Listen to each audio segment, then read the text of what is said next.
Welcome to our newest episode of There Are Four Hosts. As always, there are four hosts. I'm Sabrina. You can find me at Void Cat Gaming on Twitch, Twitter, or Instagram. And I'm Michael. You can find me at Blue Beetle Games on Twitter. I'm Jonathan. You can find me at Just Average J, pretty much everywhere on the internet and socials. I'm Keith Justice. You can find me on Twitter at Keith Hayward. And it is my genuine honor to introduce Melinda Snodgrass. Oh my God. Thank you for joining us on the podcast. Thank you so much for asking me. I'm really excited. It's so nice to get to talk about the things we love with friends, especially when we're all social distancing. So thank you for including Absolutely. Before we start, is there anything right now that you're geeking out about a lot? This is Keith's question, by the way. Yes. Any show that you love right now that's really got your attention, a book you're reading? I'm loving Westworld. I think Jonah is doing an amazing job with it. And I'm loving the Clone Wars. I watched the latest episode. Oh, so dark, so heartbreaking. That's so good. And then periodically, just to make myself happy, I go and rewatch episodes of Rebels that have Agent Callus in them. So, nice. So that's what I'm doing. I was awesome. Heartbroken that the Magicians ended their run. I loved that show. Mm-hmm. Yeah. But, I just want to lean in and give you a fist bump on that Clone Wars arc. No, I didn't know that, but it was wonderful. So, yeah. That's exciting. Maybe I have to watch the show now. Oh we will talk a lot about Star Wars at the end of this. But first, let's cover some basics about writing. Jay, you had a couple of writing questions? Well, yeah, so basically, I'm one of those people that just since we have a writer on the show, I was like, who better to ask, you know? So, I'm one of those people that's kind of a dreamer, but it's hard for me to put pen to paper, if that makes sense. So, like, how does someone who is a professional writer actually get over blocks or get over the initial getting it out? Terror. Yeah, the absolute the initial terror. Yeah. Yep. And he says, I'm an architect, and I am an architect. I outline. And so when I get a notion, I get an idea, as you said, a dream, and I think, oh, that's a cool story. The first thing I try to figure out is what is the end? What is the ending of that book? And if I can't figure that out, I put it aside because clearly it hasn't cooked enough. If I can see what it's going to be, and usually it comes up because characters occur to me in a situation and I wonder how they got in that situation. And then I wonder, okay, but how do I resolve it? And so I always start at the back, at the end of the project. And that is also how we work in Hollywood. But, I can talk more about that too. So the first thing I do when I'm outlining on a whiteboard or preferably using 3x5 cards on a cork board, nice. I lay out the acts. I have a teaser and generally 3 acts or four acts. And then I go to the end of Act 4 and I write down how this ends. What is the end of this story? And then I go and figure out what the teaser is, the thing that makes somebody pick it up off the shelf and say, I would rather buy this book than a 6-pack of beer, as Robert Heinlein used to say, and figure that out. And then I figure out what the end of the rest of the acts are. Because if you know where you're going, it's very easy to figure out the steps you need to get there. For sure. And so I think the mistake is that people start at the beginning and it just looks like this huge mountain they have to climb. Whoa. And this huge mountain feels very intimidating. And if you can break it up into discrete moments, scenes, acts, aiming towards something, it starts to feel a lot less daunting. And so that's my general advice is figure out a roadmap for yourself and know that you don't have to drive across country in one sitting. This is it's a marathon, not a sprint, It's amazing. Plan your pit stops. Thank you. That's amazing. It's so cool to like have someone who does it just be able to answer that question. So thank you so much. You're very welcome. I teach a lot of writing courses. So. Excellent. Oh, I love hearing about the process of writing so much. So yeah, I'm just like cheesing over here. Thank you.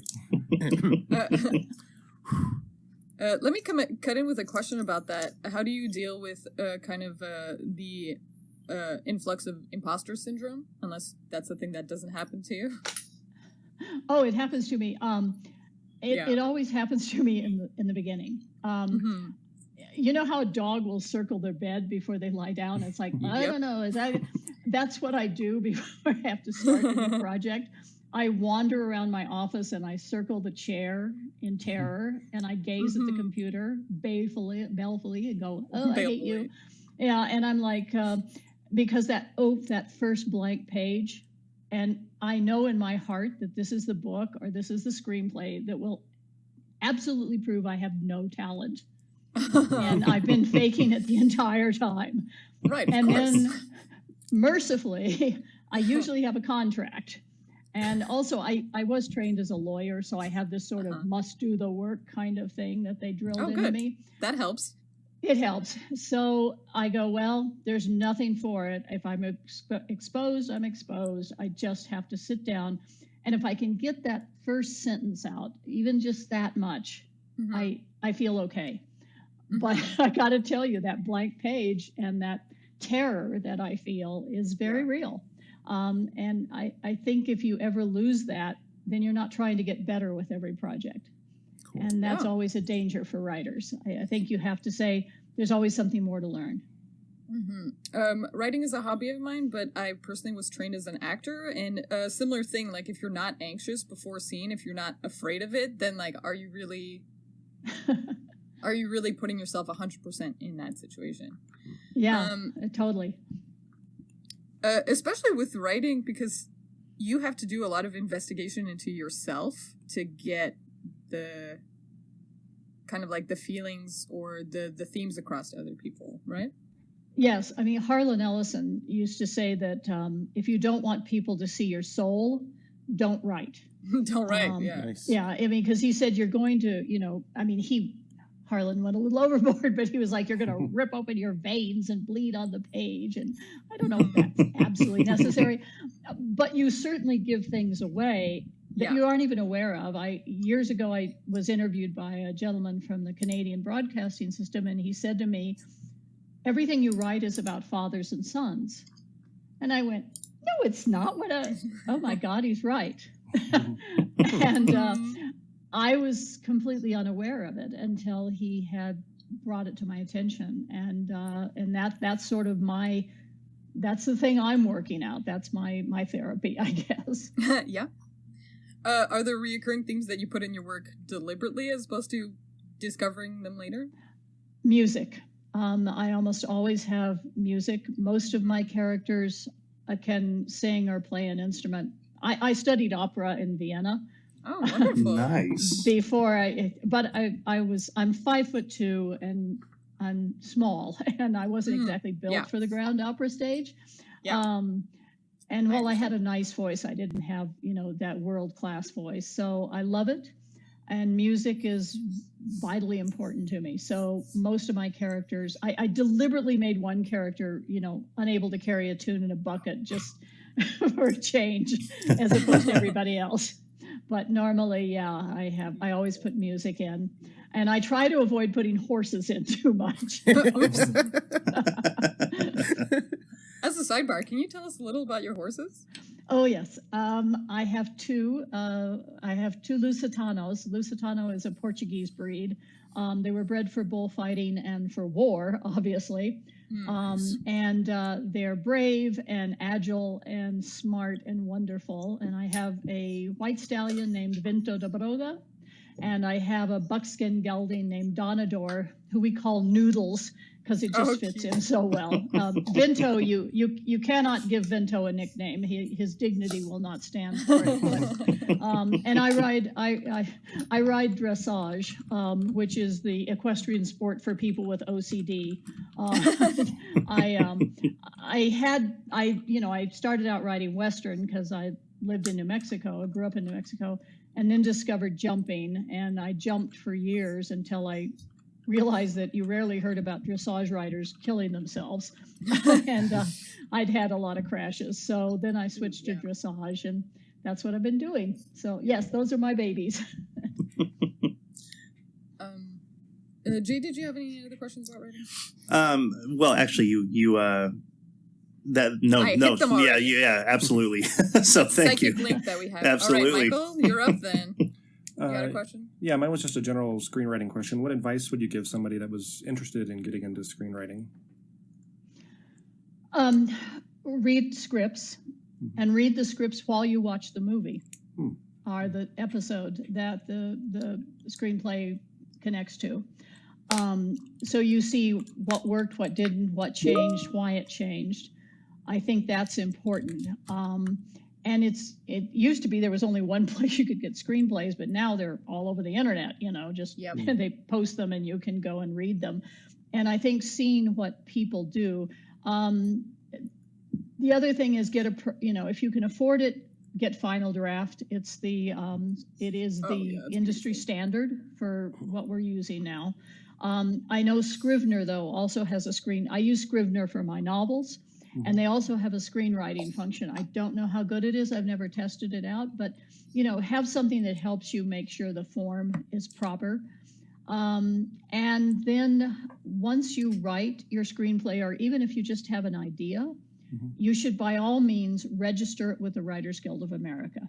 Okay. It's open to anybody. You don't have to be a member to register your idea or your screenplay, and it's a protection for you against having it ripped off, frankly. It costs, I believe it's $25, and they receive it, they stamp it, and they keep it for you, and then you can prove this was mine. This was my screenplay, because once you start sending it out, there's always the issue. There are unscrupulous producers in the world, and you have to be a little bit careful. I was going to say, how often would you say it's a regular danger that people do get ripped off? More often than I would like to say. It does happen. I mean, the problem is that if somebody approaches you and says, I want to option your book, or I loved your screenplay, before you agree to anything, go to IMDb and see who they are. Look at their credentials, because anybody can say, oh, I'm a producer. And if you're not I'm a writing producer, a writer producer, but there's the other kind of producers put talent and money together. They're the guys who go out there. But in that crowd, again, it's not like, there's a lot of policing on who they are. So you do want to be sure of checking them out before you get in business with them, because they're, it's fairly notorious. And look, honestly, ideas are cheap. I mean, ideas are easy. It's execution that matters. So I'm always far more concerned about once you've written your spec screenplay. And the other advice I would give is, when I broke in, it was customary to write a spec television episode if you wanted to be in TV.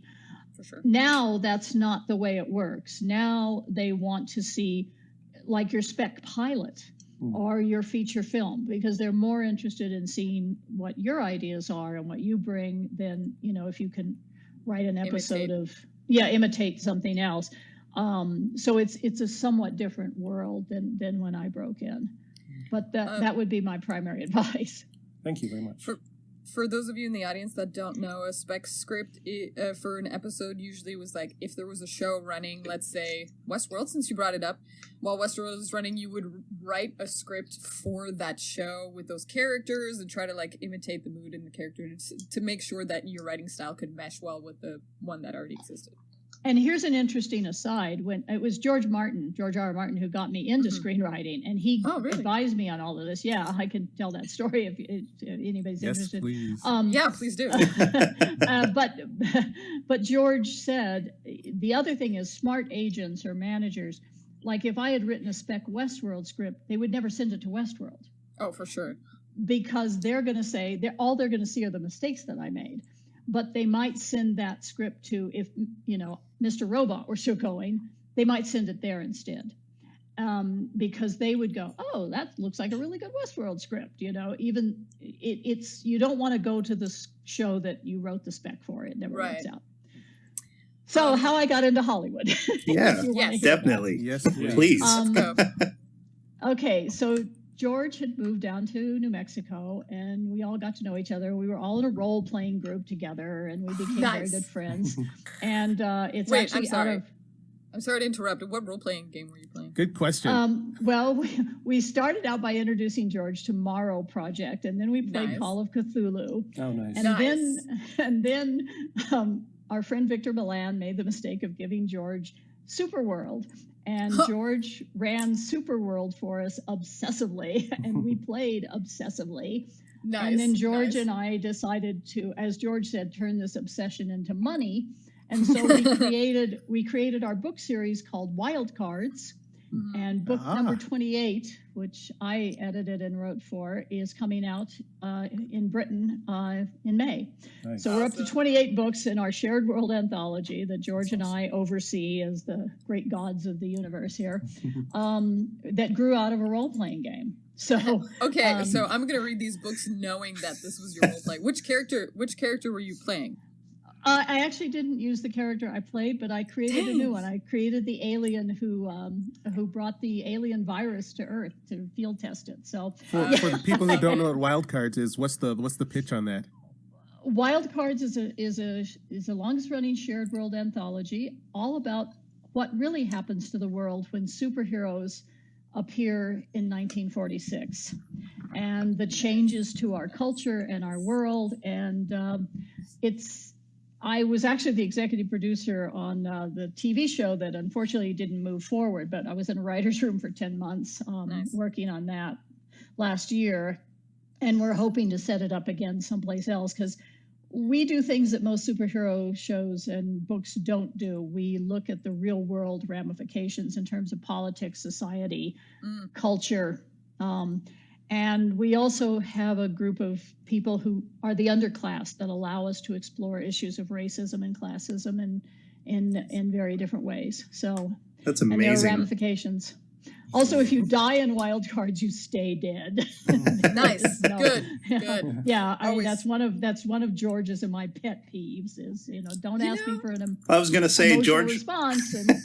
George seems to be pretty good about people dying and being dead. Yeah, so he's vicious. I'm actually so glad you said that, because one of the things that I complain about a lot is exactly that. Like in all the Marvel movies where they would quote unquote kill a character so that you would feel sad and then the character would come back 5 minutes later. I'm just like, stop using these cheap tactics.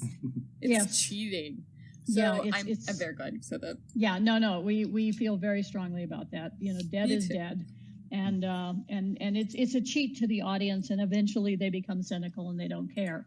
And, yes, I had a meltdown about that exact subject a couple of episodes ago, actually. Sabrina is Sabrina is very passionate about writing. So every episode we have, she goes off on a tangent about something, and I'm like, I love it. Please open my eyes. Open my eyes. Just call me out like that. Absolutely, I love it. But it was exactly that. It was a character died and then didn't die, and the whole theme was about mortality. So I was very angry. Yes, I share your fury. Believe me. Thank you. This is actually an excellent movement into the next thing I wanted to ask you. What is it about sci-fi specifically as a genre that draws you for writing? Like, does it make it easier to deal with certain themes, or you just like creating worlds? What's it? I like creating worlds, and from the time I was a little kid, I always wanted the stars. I mean, I wanted a spaceship. I wanted to go out and see, what was out there, what's waiting for us. because that sense of adventure. Yeah. But as a writer, I think one of the things science fiction does for us, aside from the fact I just love it, it allows us to investigate difficult, uncomfortable issues a bit at arm's length. It gives people a safe space to think about racism, gender issues, and to analyze their own reactions without it feeling judgmental or as if they're being, put on the spot. And I think that's one of the things that science fiction does really well. It can, take us into issues. I mean, if you look at Westworld, what is humanity? What makes human? Is it inevitable that artificial life and humans will be unable to live in harmony? Elon Musk seems to think so. He's pretty convinced that the AIs are going to kill us. I'm not. And so, I think that's one of the great strengths of science fiction. And I think it also just allows people to, in a way, it's easier to pretend to be a hero if they're,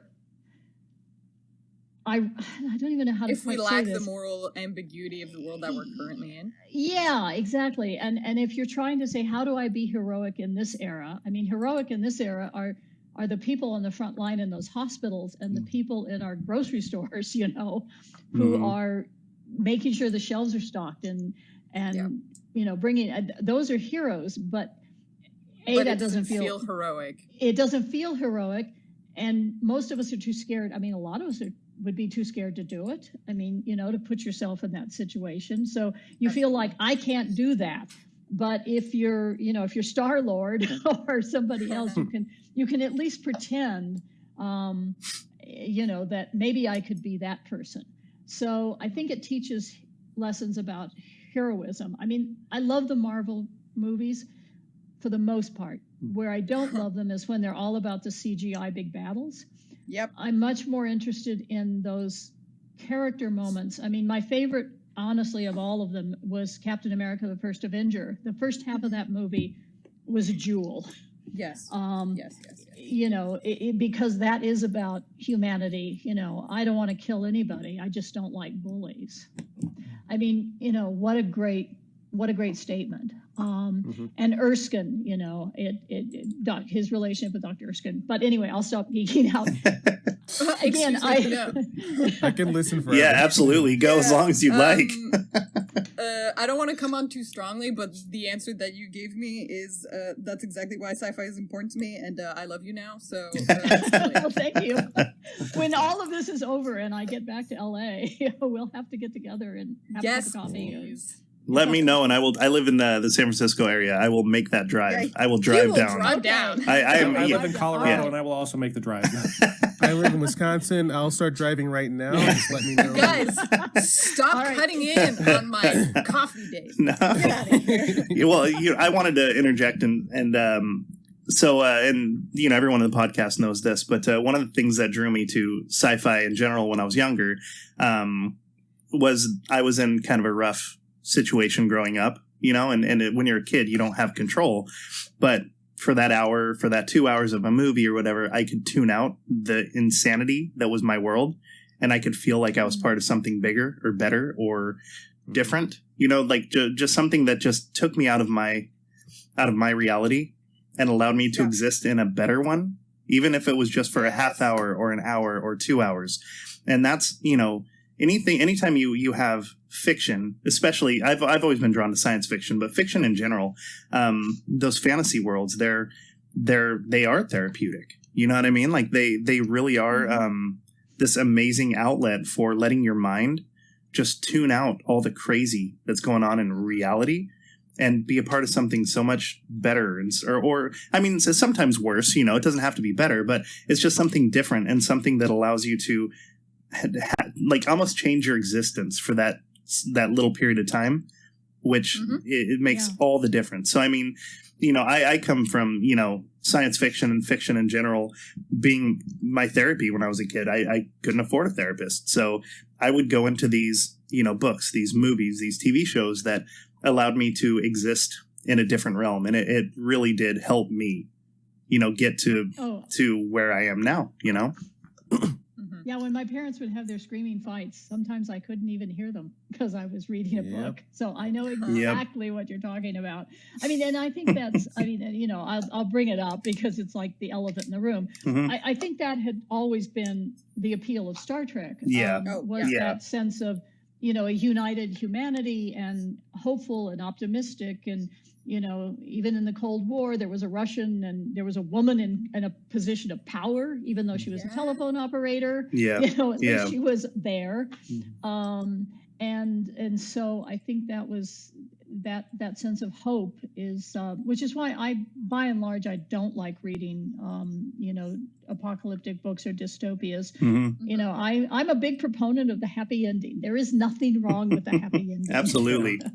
We do need some happy endings every once in a while, especially right now. Oh, yeah, absolutely. So I wanted to also touch on the transformative nature of the metaphor of fiction and how much, like, I tell the story over and over again that, like, Star Trek actually literally cured me of homophobia in one episode. I grew up, Christian, and, like, I had my values and I knew where I stood.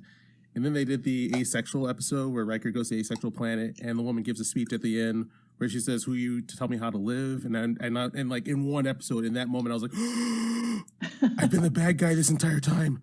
Oh my god!" And yeah, like that never left me. So like, yeah, me and science fiction go way back, and like, yeah, it's perfect therapy just by going to a library. So yeah, it's also an excellent example of what you were saying earlier about sci-fi giving you a distance from your personal issue or behavior or whatever, so that you can be more objective about it and then make that decision that way, like, hold on, wait, I'm on the wrong side here. Or right side or whatever. Yeah. Can I ask a quick question about science fiction here? So my question for you is like the your view of the landscape of science fiction. I want to know what was like that first hint of like, holy crap, what's science fiction? And then like kind of like your feelings on like your favorite eras and how things have changed over the eras. So what was like your first kind of like the spark? Well, it was my dad. My dad taught me to read before I went to school. And he also used to read me bedtime stories. And the book that he chose, he would read to me 20,000 Leagues Under the Sea. And he left out all the fish stuff, he would sort of focus on the exciting parts. But again, it was that a different world, a mysterious captain, a ship that could have been a spaceship, I mean, there was, and so I think he instilled in me this love of science fiction right from the beginning. And he was a voracious reader. My dad had insomnia. He would read a book a night. I mean, he was crazy. And so, that was the start. And then at the library, the very first science fiction book I can remember reading all by myself was A Princess of Mars by Edgar Rice Burroughs. Cool. And I think I was 7. And then at around age 10, we were on a visit to my dad's business partners in Los Angeles, and I was bored, and I was a kid. They took me to a bookstore because that's where I wanted to be all the time. And I picked up the Lord of the Rings, and they only wanted to buy me the first book, but I was insistent that I wanted all 3 of those amazing books with those covers. Those old Bantam, I think they were Bantam Red, with the sort of weird map and everything. And so they bought me all 3 books, and I spent the entire weekend in our friend Rodney's house, sitting in the bedroom upstairs, and I read all 3 books over like 3 days. And then I realized I had just gobbled them, and so I started all over again. And in fact, I think I've read The Lord of the Rings like 7 or 8 times all the way through my life. It's a place I go, just to find peace and security. Science fiction has changed profoundly. I mean, we've gone from, the sort of blasters and manly men doing manly things, of the early eras into a much more interesting, diverse science fiction. Yeah, the Buck Rogers, and there's nothing wrong with that. I mean, that's certainly enjoyable. But I think we've gone to a place where, this is literature. I mean, I've always hated that dichotomy anyway, but certainly now we much more so, and also we won. I mean, my God, all of entertainment is we inherit, the geeks inherited the earth, whether it's whether see it's this coming. in regards to storytelling, at least, yeah, very much. Yeah, whether it's gaming, our television or movies or whatever it happens to be, we won. It's our world, and unfortunately, we bitch about it too much instead of saying, "Oh, thank you, we won." Thank you. Yeah. More stuff. Yeah, stop complaining and enjoy what's there. We do have a lot of sci-fi now. I just wish that more of it was optimistic sci-fi. Yeah, well, it does. I know it doesn't feel as apocalyptic. I mean, I don't do zombies. Zombies bore me. So that's not a genre I particularly know much about. But it does feel like some of the others are raising interesting questions. And do you feel there's a certain part of science fiction we're not getting enough of lately? I wish we had more space, based science fiction. Rather than like Westworld being... Yeah, I mean, I love Westworld, don't get me wrong, but I really would like more, more Guardians of the Galaxy, please. Give me spaceships and different planets. I understand why we can't do that. I mean, I'm in the industry. Right. My manager, I have this big space opera book series I've been writing, and he's like, "Ooh, everybody wants that." And I said, "They say they do." They really Why do you don't. feel we aren't getting that? Because, I'm starting to know, I hit a deficit of, I miss spaceships and stuff, so I finally went back to Stargate, and now, I'm running the end of, the Stargate that I have. I'm like, oh, God, I'm going to run out again. Oh, no. Why aren't we getting more? Well, expense is a lot of it. I mean, it's a lot of effect shots and spaceships. And there is this sort of attitude in the industry that spaceships means Star Trek and nothing else. Only Star Trek works. Now, The Expanse, I think, is starting to at least nibble at the edges of that and saying, no, actually, spaceships can work. But then you get into the added problem of aliens. I mean, I said to my manager, we can't do my series. The treatment of aliens as second-class citizens is a huge part of my books, and we have to have the 5 alien species. The makeup costs or the CGI costs would make this virtually impossible to do. And we ran into that in Wild Cards because we have this group of people who have been twisted by the virus and changed their physicality into sort of horrific forms. The makeup, we knew we were looking at with some of the Joker, we call them Jokers, and our superheroes are called Aces in Wild Cards. We knew we were looking at 6 hours of makeup on some of these major Joker characters, which means you can shoot for 4 hours, or 3 hours. Yeah. And so all of that becomes a real issue. And maybe the avatar technology can be scaled down to be useful, but I don't know that that's been established yet. Yeah, we're not there quite yet. And all that's been put on pause. Yes, we are on pause very much. Yeah. Everyone is. Absolutely. I love that you brought up... Oh, I'm sorry. I just love that you brought up The Expanse. It's one of my favorites right now. I was actually going to ask about it if you didn't bring it up. Because it does take place in space, but it doesn't do as much exploration like Star Trek or like Firefly did. It's... Okay, I admit I'm only a couple episodes in, but it's like...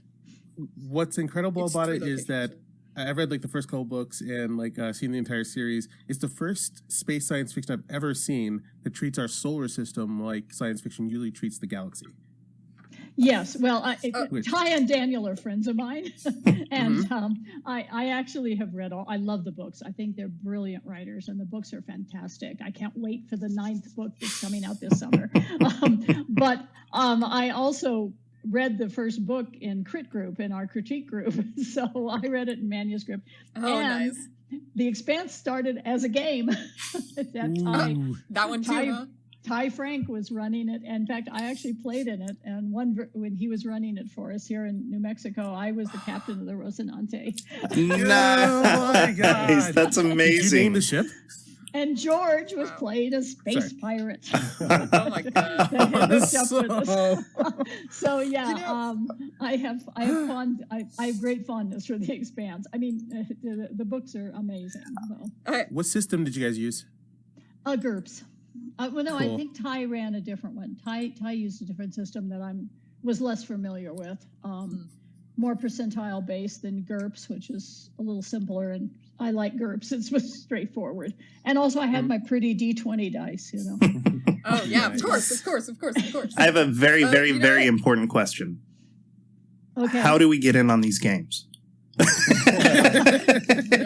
Just we kidding. have to restart them. I mean, unfortunately, everybody. I mean, I love it because all my friends have become very successful, and I also hate it because none of us get to do it anymore. Yeah. Yeah, I was and wondering. You know- I miss it so much. Oh my god.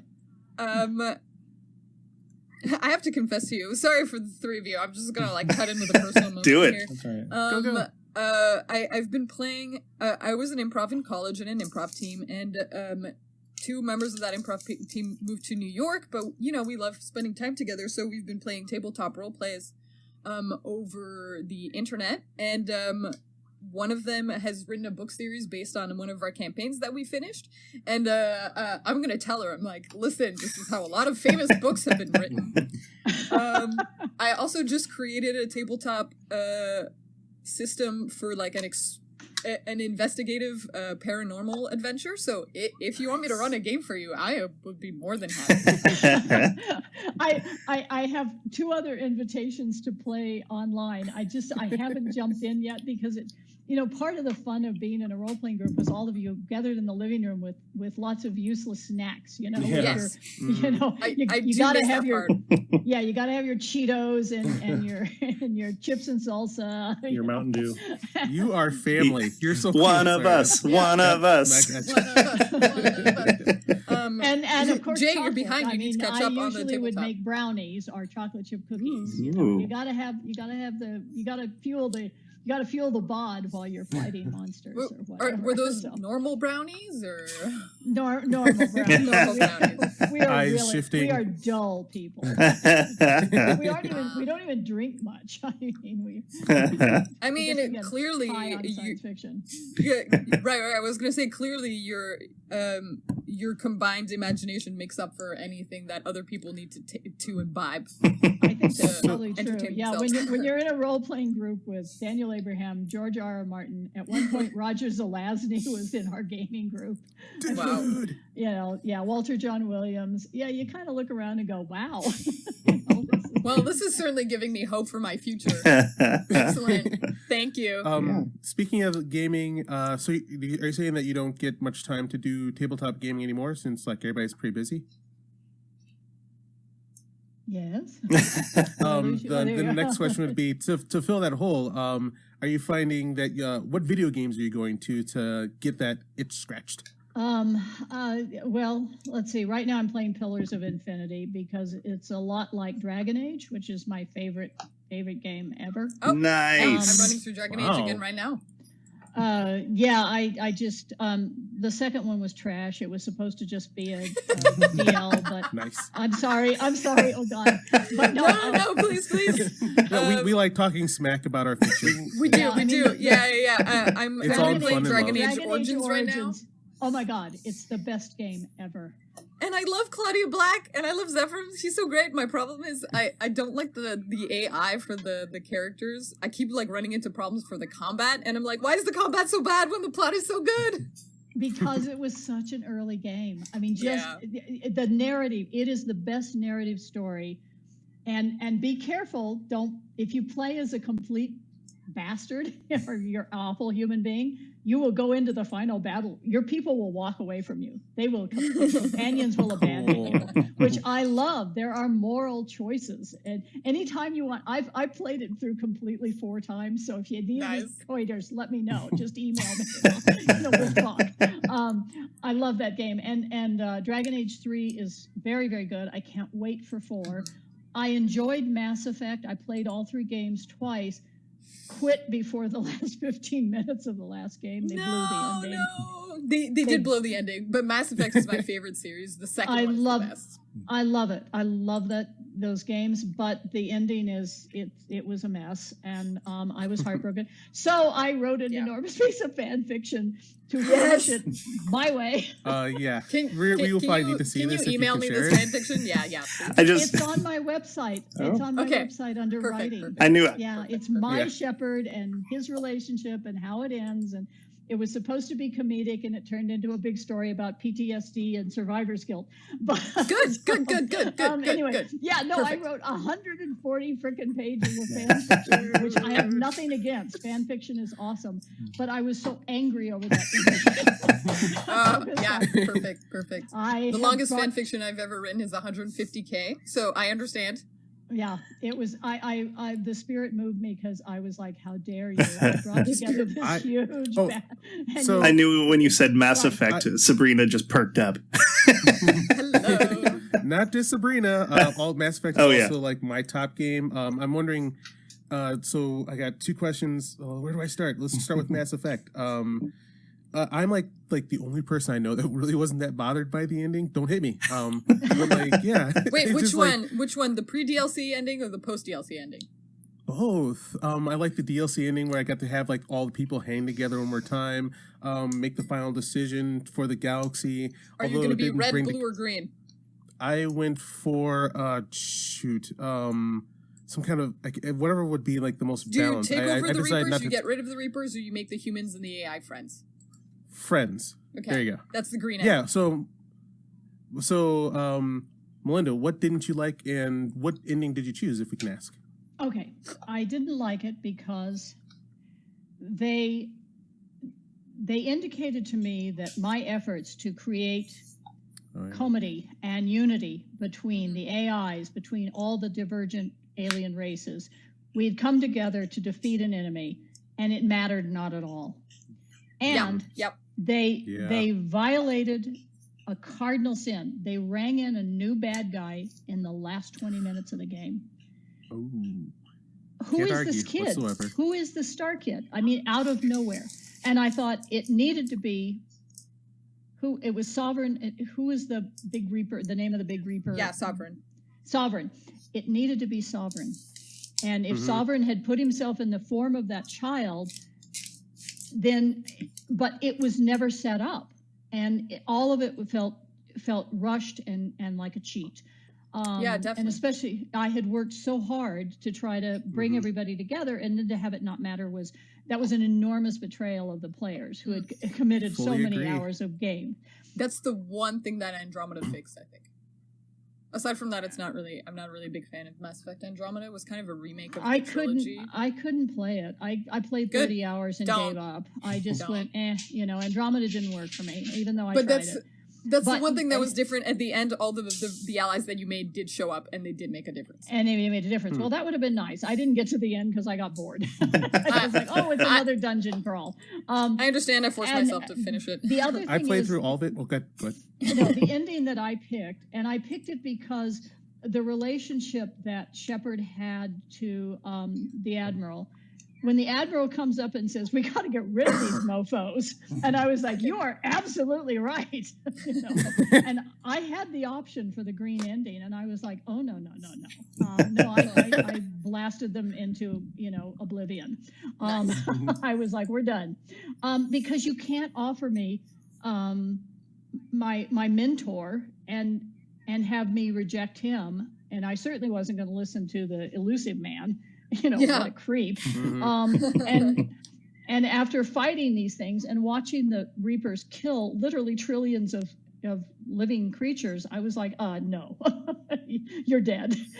Good call. Good call. So no, I killed them all. But no, I was very frustrated because it could have been the greatest franchise of all time. And as a result, I have to give Dragon Age, it has the edge for me over Mass Effect only because they end it so much better. And you will see when you get there. I can't wait to discuss it with you, Sabrina. Excellent. But what about Knights of the Republic?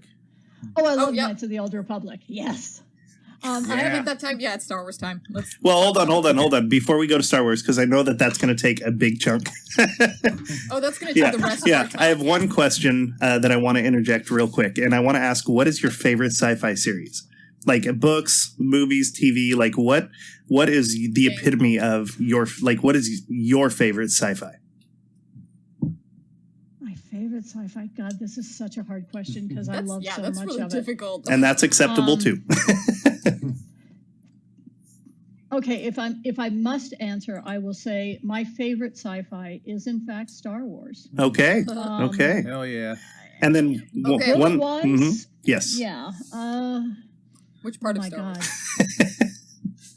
Oh yeah. Well, not these latest, not the latest ones. Not the but- latest movies. Yeah, no doubt. What kind of Melinda, what kind of time crunch Melinda. are we on? Yeah, I'll be good. I'll go let's go more than the hour. It's not like I'm eager to Cool. go and do more proof and more polish on this. More stuff proofing. that I have to get back to. Okay.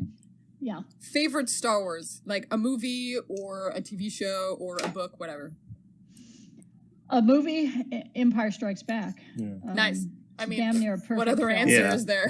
Yep. Yeah, and And your least and favorite? in terms of the series, Clone Wars, Rebels, it's hard, but I think I'm going to give it to Rebels. A little Nice. bit Wow, of nice. Clone Wars. And part of that might be the fact there's a character I love in it, but Tara? I do really, I think the two animated and the Mandalorian is incredible. Oh, it's so I can't wait good. for the second So good. season. It's so good. Yeah, but no, How I about book? yeah. Star Wars book? I've Sorry. actually only read Timothy Zahn's Thrawn books. I Which are don't tend to read a lot of tie-in, just Mhm. because there's so much out there, and also I'm writing my own stuff, writing my own work. But Yeah. Right. yeah, the only ones I've read are the Thrawn novels, and they're excellent. So I have read the Darth Vader comics because I love Darth Vader. How about what was your what was it? Yeah, me and my buddies all read the Timothy Zahn stuff. What was it like when you first read them for you? Like, because I remember back in that era, it was like Star Wars had kind of just freaking disappeared, and then out of the ether comes these books. And do you feel this was a good follow up, or do you? Yeah. Well, I actually haven't read the earlier ones. I've only read the latest ones that he's done, the three Thrawn and Alliances, and I have not read the early ones. I keep meaning to, but I've been kind of busy. And so, yeah, I have not actually read the ones that are from the Legends era versus, the new canon. So, I think the idea, he very much is a Sherlock Holmesian character, and I like Holmes. I've always enjoyed those stories. So I think there's something that is very appealing about a man who, is so cerebral, and tries to be decent within the parameters of what decency implies within the Empire. So yeah, but I've enjoyed them. So and I think that the Darth Vader comics, I'm blanking on the writer's name, Soleil, that the new run of Darth Vader comics have been amazing. These graphic novels. They're great. Yeah, they're great. They're great. Let's see. Going back I'm going to to interrupt for a second. Hold on. oh, please go. Can you tell me about your favorite character in Rebels and what it is about that specific character that draws you so strongly? It's Agent Callus. Nice. It's the ISB agent. I'm actually my agent. My literary agent is actually. We're trying to talk to the star. I really want to write a novel about him, a prequel, an earlier, because I'm fascinated with the Empire, especially in this era of Trump. I'm fascinated with why people would embrace that. What that means. Why do you serve? I like redemption stories, and he has an interesting one. Also, there was a great voice actor, doing the role. And so that, I think all of the characters are terrific. Hera is a wonderful character, the captain of the She's Ghost. my favorite. She's wonderful character. Yeah, she's Luke Skywalker level for me. Yeah, she's and Sabine. I mean, it's a great bunch of characters. But for me, Agent Kallus is my favorite character. Just like, I guess, in Star Wars, it's Darth Vader and Leia, who are the two that Luke, bless his heart, it's always hard to be a hero. Heroes are intrinsically end up kind of dull. And that's not their fault. We have to imbue them with all of the good aspects that we want. And villains really good people are kind of boring. Yeah, really good. I mean, that's what was wrong with Next Generation.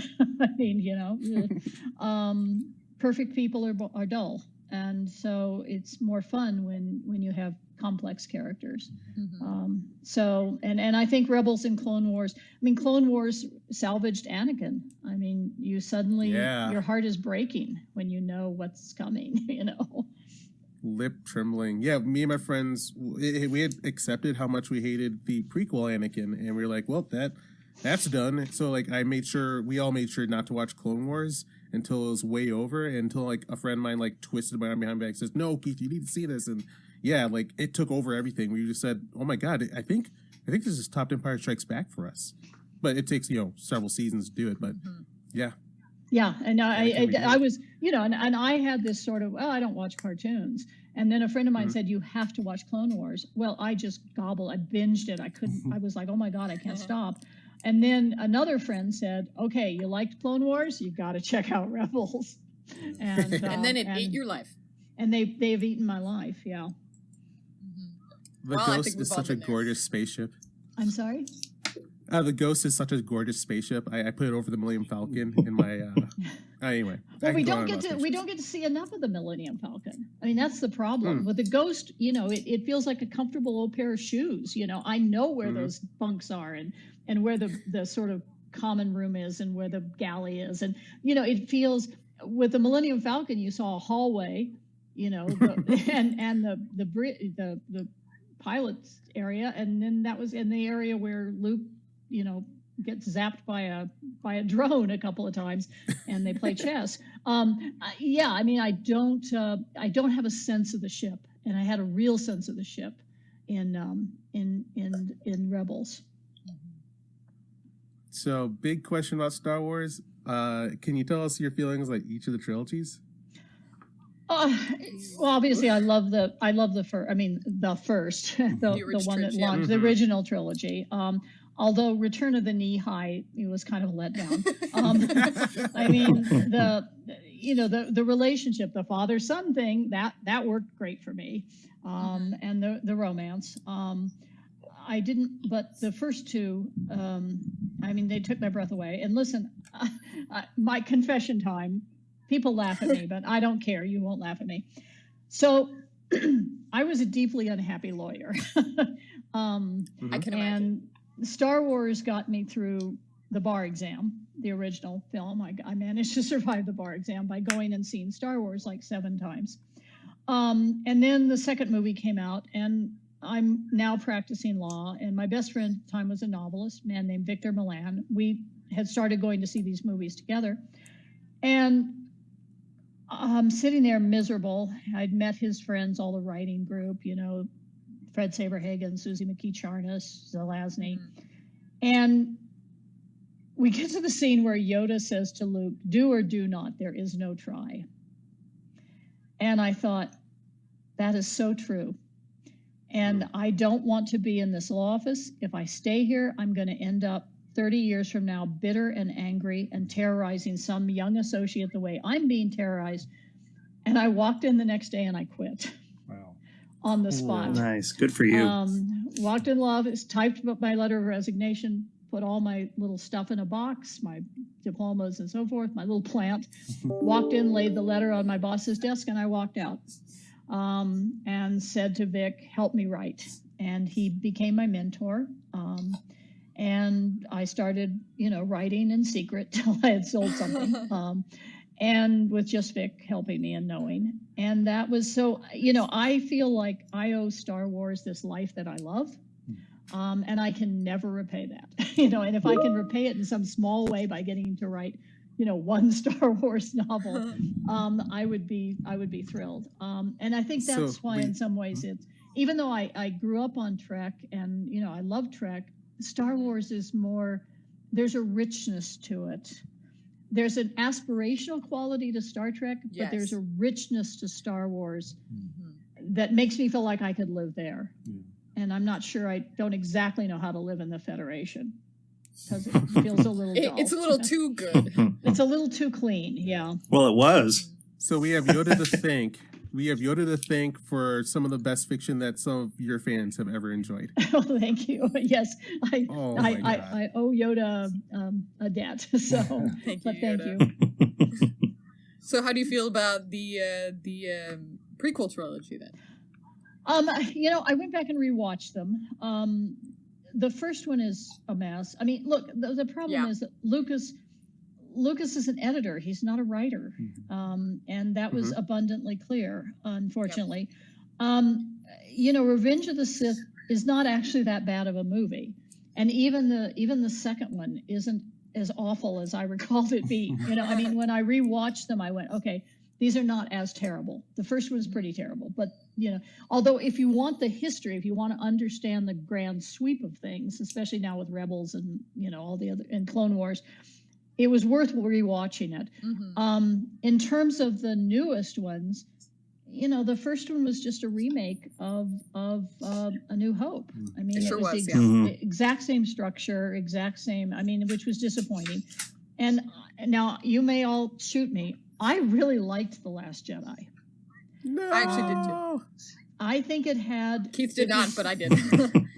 I understand the people have genuine love for it. It broke my heart, but yeah, please go ahead. No, I thought it was brave, and it took chances, and it was a deconstruction of myth, and I thought that was fascinating.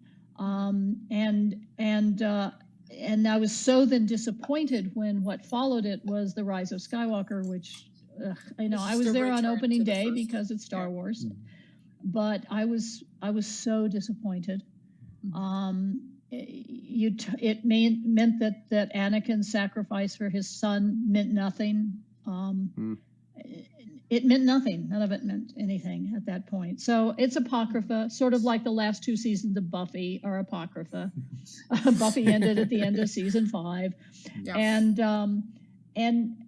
so I mean, if I actually did purchase The Last Jedi, because that one I will probably rewatch.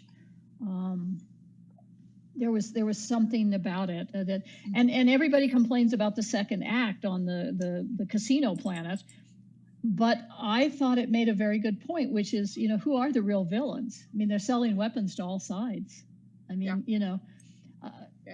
in a war, and that's kind of what I want if I ever get to do this Star Wars novel. That's sort of what I want to look at is. We casually kill. If you look at Clone Wars, I'm sorry, I'm just babbling. No, please. No. Absolutely. This is what we want to hear. Please. I mean, These are the kinds of conversations we have off air. So, if you look at the Clone Wars, the death of these men, even though they're all identical, supposedly, is treated with great reverence, and they're acknowledged. And then when we get into the Empire proper, they kill stormtroopers as if they are Lego figures. Yes. And that bothers me. I mean, it's like the clones were bred to be cannon fodder. And yet we honor them with a sense of they grieve, they care for each other, they call each other brothers. We get to the stormtroopers who aren't clones, who are people who presumably signed up because they wanted 3 cots and a cot, or because they're kidnapped children. Or kidnapped, which I actually didn't like. I think it's actually more interesting if you say, why did you join the Wehrmacht in 1940? Who is that person? Why? Why did they do that? Are they necessarily, mustache twirling evil? No. I mean, people do things. these people who are out in the streets of Wisconsin screaming about wanting to go get their hair done when they could carry home a virus, why? What is it that impels these people? And that is what interests me. If you just say it's kidnaps, then it loses some of the analysis of what happens to a society and a culture. How did the Clone Wars lead people to say, yeah, that's what I want, the Empire? Yeah. Why did people Absolutely. vote for Donald Trump? Yeah. What was wrong with the society that made people say, yeah, that guy? Yeah, what are you trying to say with this? Yeah. If you ever want to explore that, there's a book series I keep recommending that does the greatest exploration of why people do what they do. It's called Three Body Problem. It's Chinese science fiction. Yes. Yeah. It transformed me like Star Trek did. It certainly did, because you haven't changed stopped talking about it. I will never stop talking about it. A thing I admire. That's definitely not a bad thing. Yeah. Like, good. I'm glad something has affected you so strongly that you want to, like, affect other people's lives with it. Since we're talking about Star Wars and we're talking about science fiction, we have this amazing guest. This is something we haven't talked about on the podcast because obviously we're mostly a Star Trek podcast, but Rogue One. How do you all feel about that? Because I loved Rogue One. Yeah, I loved it. I loved it. Loved it. Yes, that's the other one I bought immediately. I was like, I have to have this movie. Yeah, I don't know what it was about that movie and how it came together, and just the writing, the characters, the story. It was so amazing. It literally shocked me at how good it was. And go ahead. Except for just the weird, like, Tarkin and young Leia graphics. Those weirded me out. But aside from that, yeah. Yeah, the uncanny valley is always a problem. No, I mean it was just it was perfection. I loved that movie. I was so, and I thought that it was courageous. I mean, at the end, I literally took my breath away, and I sat there thinking, this is a Disney Star Wars movie with this ending, Right? Oh my God, because it was the perfect ending. It was the only ending. I just got chills. Do anything Right. else. Yeah. Oh. I'm glad you said it like that. As a writer, there's always I'm you know more about this than I do, but there's that moment where, like, I feel that a story is well structured if I get to the ending and I'm like, there's no other way it can end. If there's several ways that it can end, like, you didn't do it solid. I agree. Yeah. No, you have to write to that conclusion. You have to take the reader there, or the viewer there, and they have to say, "Yep, that was inevitable. That was," and you have to foreshadow it, and they did so beautifully all the way through the movie. There was that quote from your friend George, where he said, like, if you start writing a book and a specific character has done it, and then on the internet they guess that specific character has done it, so you change the ending, then the whole thing is garbage, basically. Yes. That's not a direct quote, but yeah. I get the gist. Yes.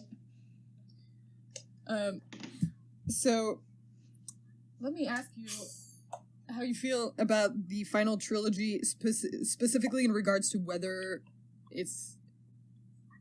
I personally would say it's not a trilogy because the three movies were clearly developed separately and not with, like, an overall arc.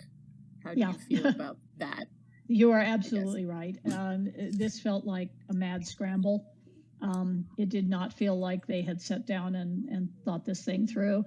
I mean, really, I would rather have seen it be a television series, especially with what we're doing now, where you can plot these 10, 12 episode arcs. Yeah. And have the time. But yeah, it felt like a panicked response out of Disney and disappointing. So, again, I'm probably won't watch, they're not something that I'm eager to rewatch except for Last Jedi. I mean, that would be the only one because it felt very human. So, I don't know what they're going to do. I think, fortunately, they're giving us this lovely last season of Clone Wars. And we've got The Mandalorian and, supposedly an Obi-Wan Kenobi show. So, which Obi-Wan, right. Where what are you will he hoping? be? Yeah. What are you hoping for from the Obi-Wan show? I really don't want to see him living on Tatooine. I mean, that is less interesting to me than I'd kind of like to know more about when he got to know the Duchess, on Mandalore. Nice. Agreed. That part of his life is of interest to me. So, we'll see. It will be intriguing and to see what they do. I would love to help out. Just like I would love to help out on Picard, since you guys seem to think so highly of Measure of a Man. Yeah, absolutely. We would love you. Oh, well. This kind of ties into some. I think you could only. Well, there's something I brought up on the podcast quite often is the binge culture and just how seasons have truncated into 10 or sometimes even 8 to 10 to 12 episodes, and there's no, like, you don't get this humanity and this character development. You don't give people time to do these story arcs. You have to throw it out at them quickly, and there's just it's almost like there's a lack of heart in a lot of ways, because you don't really get these. I want to know, kind of like what you were saying about Obi-Wan. Like, I want to know more about this character and how this character and this character connected, and how, I want more about character relationships and less about action. And boom, boom. Yeah. I mean, don't get me wrong. Action sequences are fun, and like fights are fun, but I'm more about the cerebral, like I want to know what's going on, and I want more story arc. And, I miss those 20-30 episode seasons, where you get these season-long story arcs. Like it just, I miss that. I miss that in a lot of the stuff. And that's actually one thing that The Expanse is really good at, which is amazing. As you get these multiple seasons of this whole story arc between Earth and Mars and the Belters and all this stuff. And it just, I love it because there's just so much goodness to it. There's so much goodness there. So, anyway. Yeah. Well, and I think, for those of us who have worked on the 22 episode shows, and they're kind of killers. I mean, honestly, I think the limited 10 feels like a good number. Mm-hmm. 8 feels a little too truncated, but you can tell, you can figure out, what is the overarching problem that we're going to deal with in this set of stories. Mm-hmm.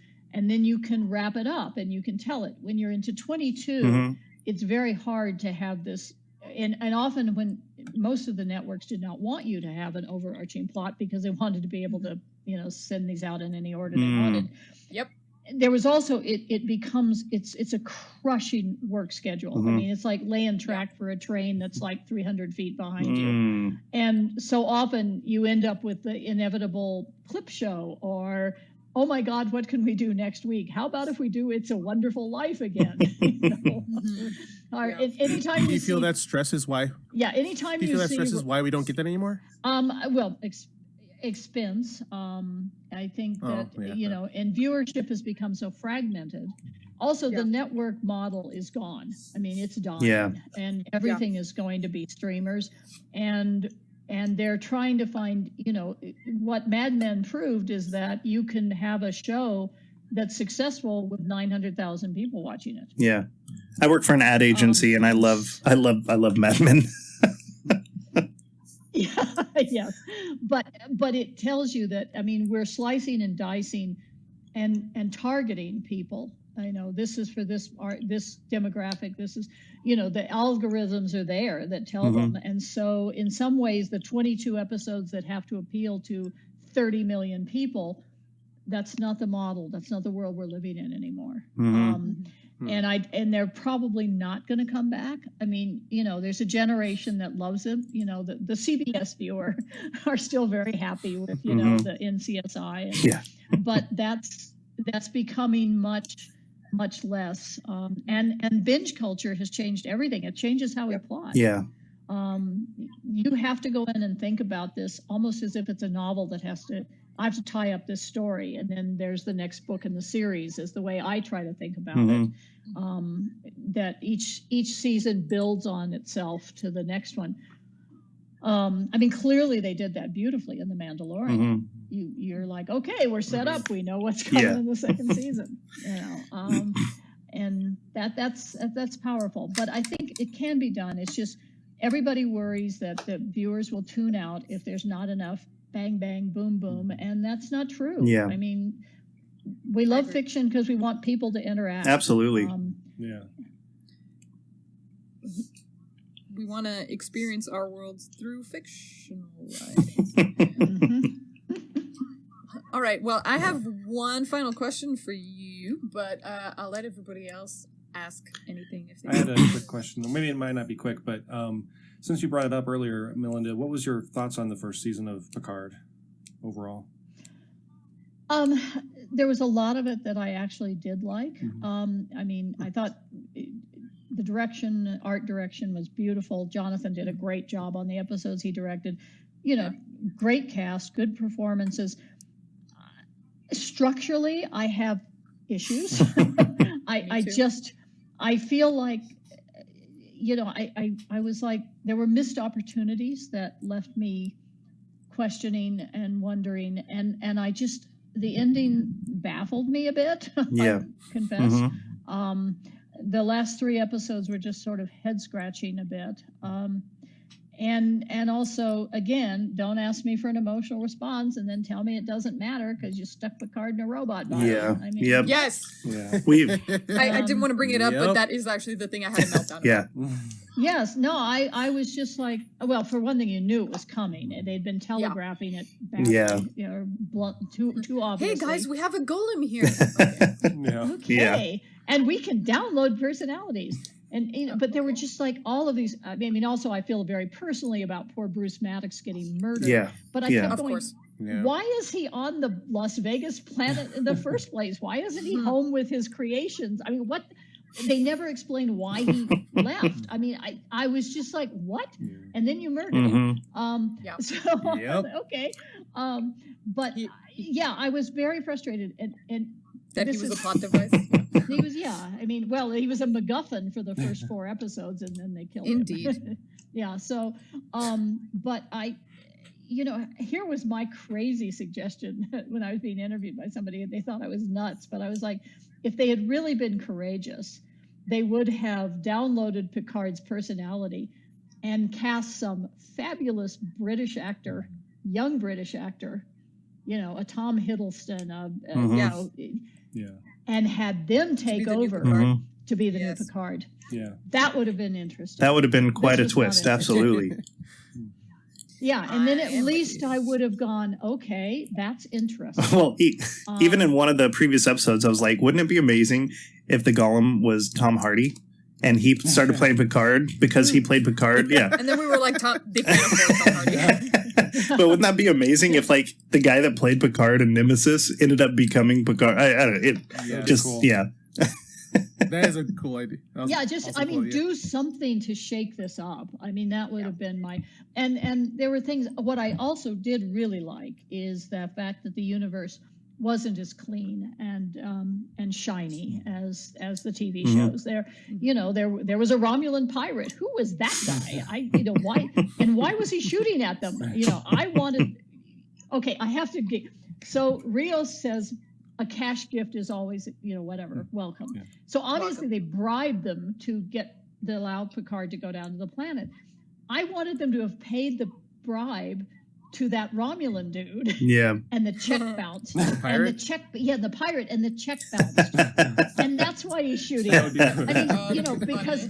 because Rios didn't actually have the credits. Yeah. There wasn't the money. And he's shooting at, because why? I mean, that would have been fun. Yeah. But I liked the fact that the world had, black market traders and casino planets and Some of and the pirates.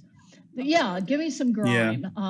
I don't understand why the cute elfin guy uses a sword when there are phasers, Right. but okay. He's a space elf. Yeah, he is a space elf. So yeah, it was, again, show looked great. There were some lovely performances. I just hope they get a little better sense about what it is they want this show to talk about. Yeah. I guess. Now, I do have a question, actually, because this it's almost like they took your episode, Measure of a Man, and developed a series from it. So, I mean, do you, so, yeah, I would say that. Yeah. So do you have like a, does that, just as the person who wrote, and worked on Measure of a Man, like that's got to feel good. That's got to just feel amazing to feel like that gem. And by the way, that was an amazing episode. I mean, that, like everyone, that episode is just so real and raw and amazing. And Picard and Riker and just the character, just the conflicts and all. It was so good. Oh my God. So good. Heartbreaking. And I mean, it's got to feel amazing to like have this gem that is yours that, essentially became because it's what Picard is. So, the new series. So of course, if they had you on it, it would be nothing but amazing because they're already using that episode, and Maddox, mind you, we all were irritated when Maddox got killed. It was like, why was he even around? Why was he even in the show? But I mean, how do you feel about that? Just as the person that worked on and wrote Measure of a Man. Well, I was quite flattered to, discover that they thought that highly. I mean, the weird thing is that I had no idea. I mean, honestly, I've never watched another episode of Trek after I left the show. It was a difficult show. And I had no intention of watching Picard either, except that suddenly after the first episode, I started getting all of these messages from fans saying, did you know they're building this show? And I was like, what? I didn't know. I mean, nobody reached out to me to say, hey, we're doing this. And that felt, I'll be honest, disrespectful. Yeah, I can imagine. So, while I'm flattered that they thought highly of the work, I was very appreciative when Michael Chabon gave that nice shout out on Instagram, because oftentimes women get erased off their own creative work. And that was how I felt initially, because there was no acknowledgement of, where this had come from. And it was very nice to get that acknowledgement from Michael. So, and I do think it happens more frequently to women than it does to men. That reminds me of how they changed Lucarno's name to Tom Paris so they wouldn't have to, get in touch with the person who wrote that episode. Oh, yeah. Yeah. Yes. Yeah, that's not a new thing in the Star Trek world. Unfortunately, I do like, there's that strange distinction in Star Trek where the show itself is all about, like, the optimism and the future of a world where everybody's treated equally, but then behind the scenes has been notoriously kind of, like, anti-woman. Yes, very much. So. But let's not talk about that, Keith. Let's not talk about the downsides. Did you have any questions to ask? My final question would be, in the current landscape of science fiction, what recommendations do you currently have right now where you think people are not giving enough credit and you think, guys, you need to check this out, like Three Body Problem? Oh, gosh. Wow. Yes, give us your recommendations, please. I'm a huge fan of Max Gladstone. He's a wonderful writer, and I recruited him for Wild Cards because he's so good. Obviously, Wild Cards. I think very highly of it, but people should message me so I can sort of guide them, because there's 28 books. It's a little daunting. Let me help you get into the series. Excellent. And George and I have gotten a lot better about how to edit and manage this unwieldy thing too over the years. So I think the later books are somewhat better than our earlier attempts. Cool. Very fond of, and of course now I'm just drawing a complete and utter blank. That's embarrassing. Yeah. Sorry. Like video games. Emma Newman TV, is a movies, wonderful writer, absolutely worth reading. She's a British writer, Emma Newman. Video games, I'm trying Witcher 3. It's a little tricky. The combat. The combat. Because I play on a console and it's like, that's why I switched to PC. Yeah, I think I may have to, because I'm sort of like, oh my God, I can't, anyway. I'm not sure I can recommend on that. TV, what would I say that's been overlooked? The Magicians. Please check out The Magicians. It's finished its series. You can binge it for 5 episodes. It's amazing. And another show, again, that has concluded, but it's by Jonah Nolan, who's doing Westworld. It's one of the finest science fiction shows ever. It's called Person of Interest. Mm-hmm. It was on CBS for 5 this. years or 4.5 years. And don't be fooled. For 6 episodes, you'll think it's just a procedural, and then it turns into a science fiction show, and it gets more and more and more. And it's all about AI. Okay. And about, I love it. And about creating family, and it is fabulous. And it has some of the most powerful, interesting women characters you will see. Jonah is a treasure. He casts. Wow, you're hitting all my buttons here. Oh, you're gonna love it, and but like I said, don't be fooled. You're gonna think, because it was on CBS. And I asked Jonah at a dinner one night, I said, how did you ever get this past Les Moonves? And he said, I told them it was a procedural. I just lied. And but yeah, it's brilliant. Cool. And he deliberately casts women in their 30s and 40s. Women who have life experience. God. Yeah, and so it's not all 20-year-olds, and so it's a marvelous show. So I highly recommend that. And then, there's just so much new right now too. I mean, you just can't keep up with it all. I mean, so those are my recommendations. Cool. And Excellent. Thank you. yeah, and eventually, I got back the rights to a lot of my book series, and we're starting to get them back up. We're not there yet, but as soon as they are, people can follow my website or me on Twitter or Facebook, and I'll be announcing when things are available. So, because I just finished book 5 of the Big Space Opera. Nice. Which is the final book. Please feel free to let everyone know where to find you, like online. Your usernames. Okay, I'm M Snodgrass on Twitter. On Facebook, I think I'm just Melinda Snodgrass. And I have a website, Melinda M Snodgrass. So if you Google me, you'll find me. I do Instagram, but badly, because I'm a word person, not a picture person. I'm trying to remember to take pictures.